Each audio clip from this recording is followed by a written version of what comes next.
મનપા standing કમિટીમાં કુલ ₹158 કરોડ 74 લાખના કામોને મંજૂરી આપવામાં આવી.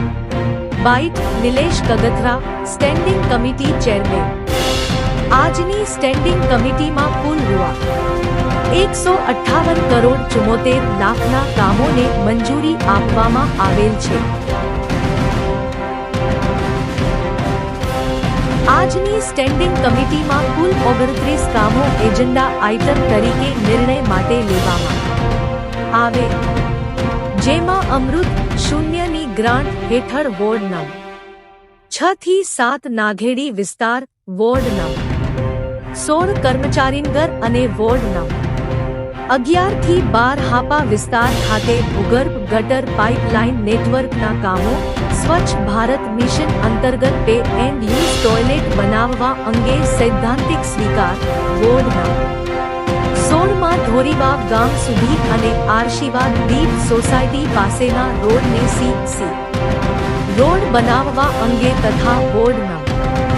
5 પાયલોટ બંગલાથી પંચમતી માનસરોવર એપાર્ટમેન્ટ સુધી ગૌરવ પથ બનાવવા અંગે અને 20 MLD નવો sewage treatment plant Lalpur bypass road કીર્તિપાથી આગળ રાજનગર પાસે બનાવવાની મંજૂરી આપવામાં આવેલ છે.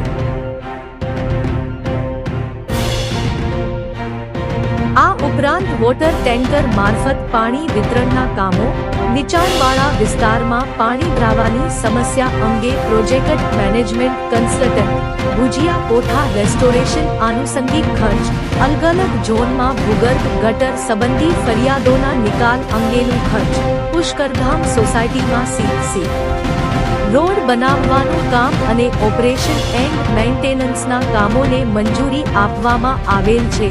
ટેન્ડર કમિટીના સભ્યોની નિમણૂક: 1. ધર્મરાજસિંહ જાડેજા, 2. અરવિંદભાઈ સભાયા, 3. કિશનભાઈ માડક, 4. મનીષભાઈ કટારિયા સમાવેશ થયા છે.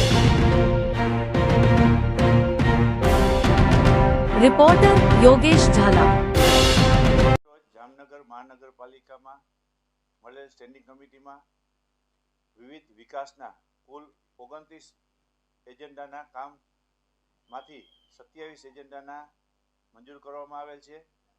કુલ 158 કરોડ અને 74 લાખના કામ મંજૂર કરવામાં આવેલ છે. આ કામમાં ભૂગર્ભ ગટરના કામો છે, એક સબસેક્શન રોડ જે છે તેને ગૌરવ પથ તરીકેનો રોડ બનાવવા માટેની મંજૂર કરવામાં આવી છે, તેમજ સુએજ ટ્રીટમેન્ટ પ્લાન્ટ એક વધારાનો મંજૂર કરવામાં આવ્યો છે.